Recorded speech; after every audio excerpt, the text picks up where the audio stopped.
오늘은 모세의 기도 이 제목으로 하나님 말씀 전하겠습니다. 신년 특별 새벽기도 둘째 날 메시지는 모세의 기도입니다.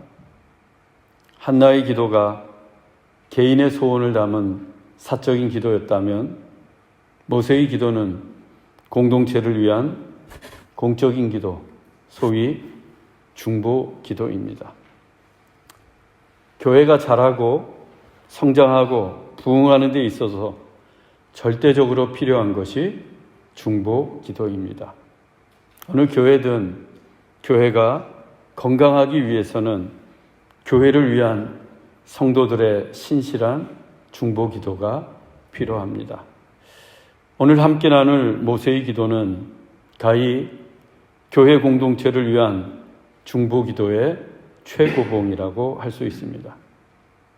우리는 교회를 위해 중보 기도를 할 때 이 모세의 기도를 통해서 중요한 원리를 발견할 수 있습니다.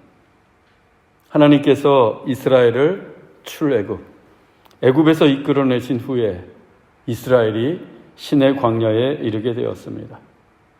하나님께서 시내산 꼭대기에 빽빽한 구름 가운데 강림하셨고 모세를 그리로 부르셨습니다. 모세는 시내산 정상에 올라 구름 속으로 들어가 40일 밤낮을 떡도 먹지 않고 물도 마시지 않은 채 하나님을 배우며 하나님이 손수 새기신 십계명의 두 돌판과 율법을 받았습니다. 그때 이스라엘 백성들은 시내산 아래에서 모세가 내려오기만을 기다리고 있었습니다. 헌데 모세가 40일이 다 되도록 깜깜무소식이자 걱정이 앞선 나머지 금송아지 신상을 만들어 그 앞에 절하고는 먹고 마시고 뛰놀았습니다. 이에 하나님이 진노하셨습니다. 출애굽기 32장 9절로 10절입니다. 여호와께서 모세에게 이르시되 내가 이 백성을 보니 목이 뻣뻣한 백성이로다. 그런즉 내가 그들에게 진노하여 그들을 진멸하고 너를 큰 나라가 되게 하리라. 십계명 중에 두 번째 계명이 우상을 만들지 말라입니다. 하나님은 위로 하늘에 있는 것이나 아래로 땅에 있는 것이나 땅 아래 물속에 있는 어떤 것으로도 형상을 만들지 말며 그것들에게 절하지 말라라고 하셨습니다. 아예 두 돌판에 그 말씀을 새겨주셨어요. 그런데 모세가 시내산 꼭대기에서 그 돌판을 받고 있는 시간에 시내산 아래에 있던 이스라엘 백성들은 금으로 송아지 우상을 만들어 놓고 그 앞에 절을 하고 먹고 마시고 뛰놀았던 것입니다. 그러니 하나님께서 얼마나 진노하셨겠습니까? 진노하신 하나님께서 이스라엘을 향해 목이 뻣뻣한 백성이라며 그들을 진멸, 남김없이 모두 멸하겠다고 하셨습니다. 그리고 너를 큰 나라가 되게 하리라. 모세를 통해서 모세를 시조로 해서 새로운 나라를 크게 세우겠다고 하셨어요. 하나님은 허언을 하시는 분이 아닙니다. 하나님이 말씀하시면 그대로 다 이루어집니다. 만일 하나님이 진노를 거두시지 않는다면 약 200만 명에 달하는 이스라엘은 지구상에서 흔적도 없이 사라지게 될 것입니다. 그때 모세가 이스라엘을 위해 중보기도를 합니다. 본문 11절로 13절입니다.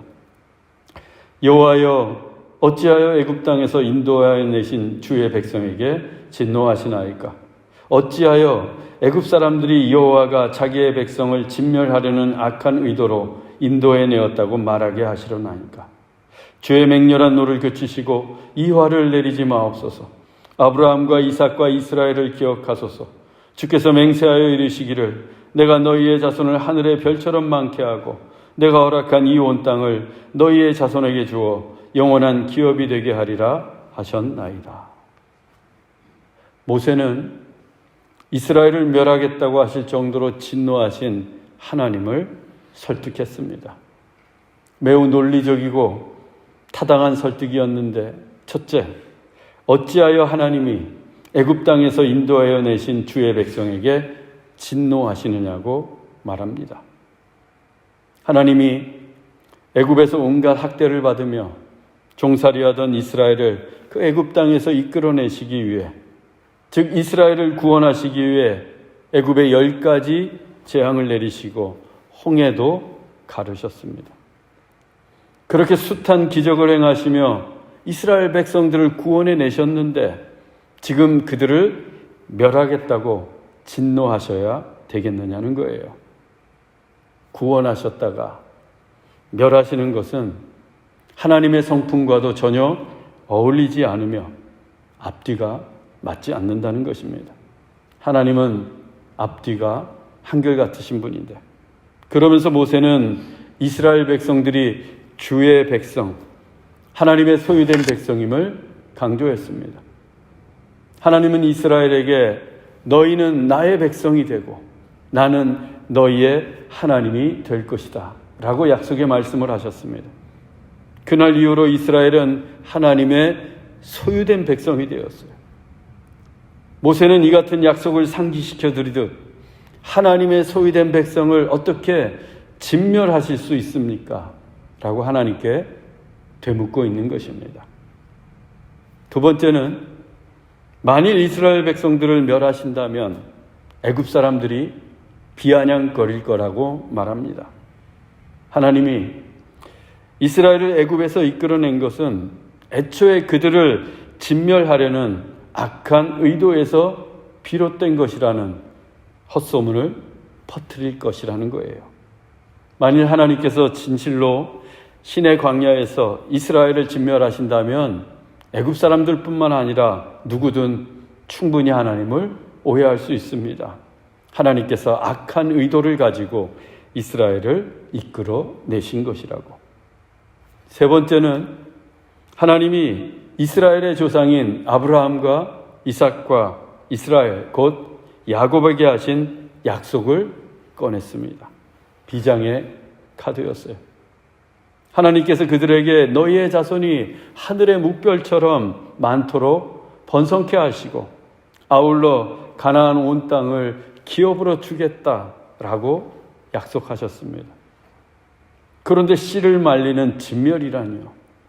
이스라엘 백성들은 아직 가나안 땅을 밟아보지도 못했습니다. 모세의 간절한 중보의 기도가 효과가 있었습니다. 본문 14절입니다. 여호와께서 뜻을 돌이키사 말씀하신 화를 그 백성에게 내리지 아니하시니라. 모세의 중보의 기도를 들으신 하나님께서 당신의 뜻을 돌이키셨습니다. 이스라엘 백성들에게 화를 내리지 않기로 하신 것입니다. 모세의 간절하고도 논리적인 중보의 기도가 하나님의 마음을 움직였습니다. 하나님께서 당신의 뜻을 돌이키실 정도로 모세의 중보 기도가 진심이었기 때문입니다. 우리는 이 같은 모세의 중보 기도를 통해 배울 수 있는 기도의 원리가 있습니다. 바로 하나님의 성품과 하나님의 말씀으로 기도해야 한다는 것입니다. 하나님의 성품과 하나님의 말씀으로 기도하라. 모세는 한결같으신 하나님의 성품에 기대어서 중보기도를 했고 하나님의 약속의 말씀을 꺼내 들어 중보기도를 했습니다. 그 효과는 하나님이 뜻을 돌이키실 정도로 대박이었습니다. 우리는 중보기도를 할 때 이 같은 원리를 따라야 합니다. 하나님의 성품에 기대고 하나님의 말씀을 꺼내 들어 중보기도를 해야 합니다. 그러기 위해서는 하나님의 말씀인 성경을 많이 읽어야 돼요. 성경을 읽어야 하나님의 성품도 더 깊이 알게 되고 성경을 읽어야 하나님의 말씀도 더 많이 알 수 있지 않겠습니까? 여러분, 새해에는 성경을 더 많이 읽음으로써 중보기도의 응답을 더 많이 받게 되기를 주의 이름으로 축원합니다. 중보기도의 두 번째 원리는 자기 희생입니다. 본문 30절로 32절입니다. 이튿날 모세가 여호와께로 다시 나아가 여짜오되 이 백성이 자기들을 위하여 금신을 만들어 싸우니 큰 죄를 범하였나이다. 그러나 이제 그들의 죄를 사하시옵소서. 그렇지 아니하시오면 주께서 기록하신 책에서 내 이름을 지워버려 주옵소서. 하나님의 진노를 거두어 달라고 기도했던 모세는 이튿날 다시 이스라엘을 위한 중보 기도를 하기 위해 하나님 앞에 나아갔습니다. 이번에는 이스라엘이 지었던 큰 죄, 곧 금신을 만들었던 죄를 하나님께 아뢰며 그 죄를 사하여 달라고 기도했습니다. 하나님께서 처음에 모세의 중보 기도를 들으시고 이스라엘에 대한 진노는 거두셨습니다. 하지만 아직 그들의 죄까지 다 사하신 것은 아니었어요. 모세는 그 죄까지도 사해달라고 이튿날 다시 하나님께 나아가 기도했던 것입니다. 그 다음의 기도가 중요한데 그렇지 아니하시오면 주께서 기록하신 책에서 내 이름을 지워버려 주옵소서. 이 주께서 기록하신 책은 구원받은 자들의 명부인 이른바 생명책입니다. 모세는 이스라엘의 죄를 사해 주시지 않으면 자기의 이름을 그 생명책에서 지워달라고 했습니다. 모세는 생명책에 기록된 자신의 이름을 걸고, 즉 자신이 받은 구원과 영생을 걸고 하나님께 기도하고 있습니다. 이것은 하나님을 협박하는 것이 아닙니다. 또 자신이 하나님께로부터 받은 구원과 영생을 가볍게 여긴 것도 아니에요. 이스라엘 공동체와 자신을 동일시하고 있는 것입니다. 이스라엘이 그 죄를 사함받지 못한 것은 자신이 사함받지 못한 것이요. 이스라엘이 구원받지 못한 것은 곧 자신이 구원받지 못한 것으로 이스라엘의 운명과 자신의 운명을 동일시하면서 기도하고 있는 것입니다. 어떻게 자기의 생명을 걸고 구원을 걸고 공동체를 위해 기도할 수 있겠습니까? 공동체를 그만큼 자기의 생명만큼 사랑하고 아끼기 때문입니다. 우리는 여기에서 교회 공동체를 위한 중보 기도의 두 번째 원리를 배우게 됩니다. 교회를 위해 생명을 걸고 기도하라. 교회를 위해 생명을 걸고 기도하라. 이를 위해 교회 공동체의 운명과 나 자신의 운명을 동일시하는 것입니다.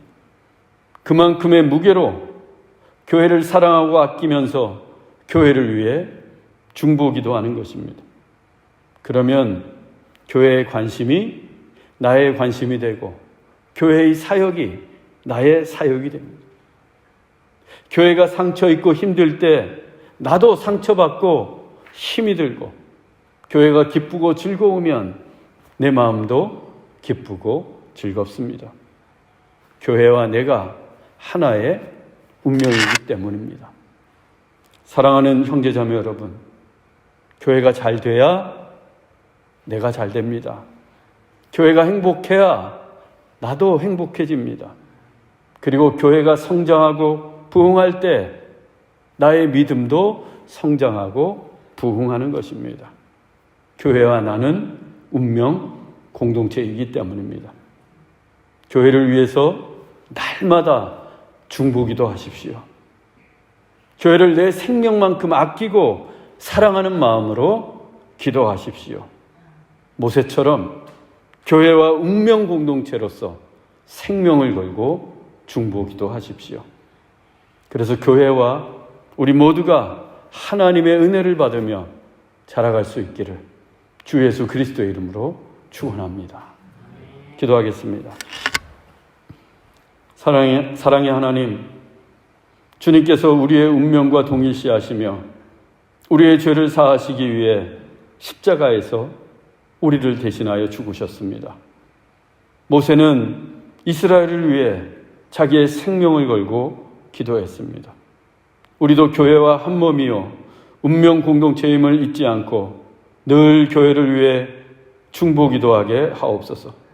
내 몸을 아끼고 사랑하듯 교회를 아끼고 사랑하는 마음으로 기도하게 하옵소서. 그래서 교회의 기쁨과 행복이 곧 나의 기쁨과 행복임을 누리게 하옵소서. 길이요 진리요 생명이신 예수 그리스도의 이름으로 기도하옵나이다.